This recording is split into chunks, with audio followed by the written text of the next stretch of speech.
¿Cómo están, alumnos del Colegio María de los Ángeles del tercer año de secundaria? Hoy en las clases virtuales hablaremos en el área de química el tema Historia de la tabla periódica. La tabla periódica contiene a los elementos químicos ordenados de acuerdo a su número atómico. Nos permite obtener también la tabla periódica información importante de cada uno de los elementos químicos, ya que sea sus propiedades o estructura interna. A principios del siglo XIX solo se conocían cerca de 33 elementos químicos.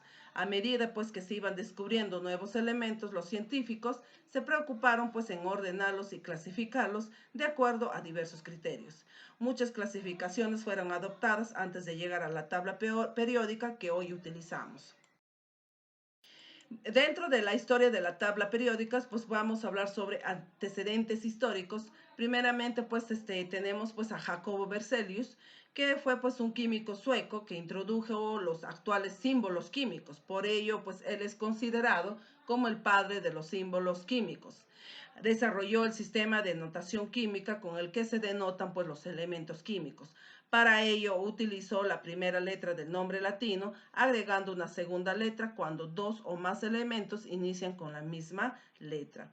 Además, clasificó a los elementos químicos en electropositivos, que son los metales, y los electronegativos, que son los no metales.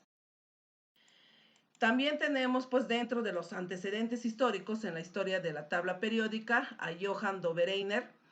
Fue un químico alemán que clasificó a los elementos químicos tomando en cuenta a su masa atómica.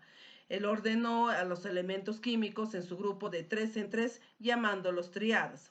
Tienen similares propiedades químicas. El peso atómico del elemento central es la media de los otros dos.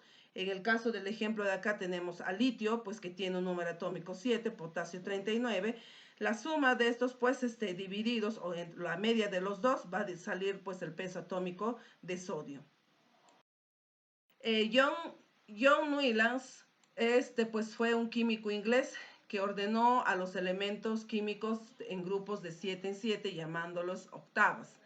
Newlands, para ello tomó en cuenta las masas atómicas, donde el octavo elemento y el primero tenían propiedades semejantes. La tabla periódica de los elementos, donde quien se le considera como el padre de la tabla periódica fue Dmitri Mendeleev. Él fue un químico ruso que él ordenó a los elementos de la tabla periódica según sus masas atómicas, ordenándolo en series o filas y grupos o columnas. Henry Moseley fue un químico inglés quien luego de realizar experimentos con rayos X, estableció que los números atómicos son la base para las relaciones periódicas de los elementos. También estableció la ley periódica moderna. Las propiedades de los elementos son su función periódica de sus números atómicos. A él se le establece lo que es la ley periódica.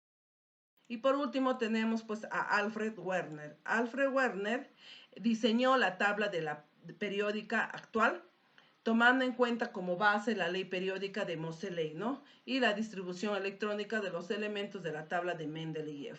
La tabla periódica en su forma actual, en forma larga, fue diseñada por Alfred Werner en base a la ley de Moseley. Muy bien, alumnos, hemos terminado la clase de hoy química. Nos vemos en la siguiente clase virtual.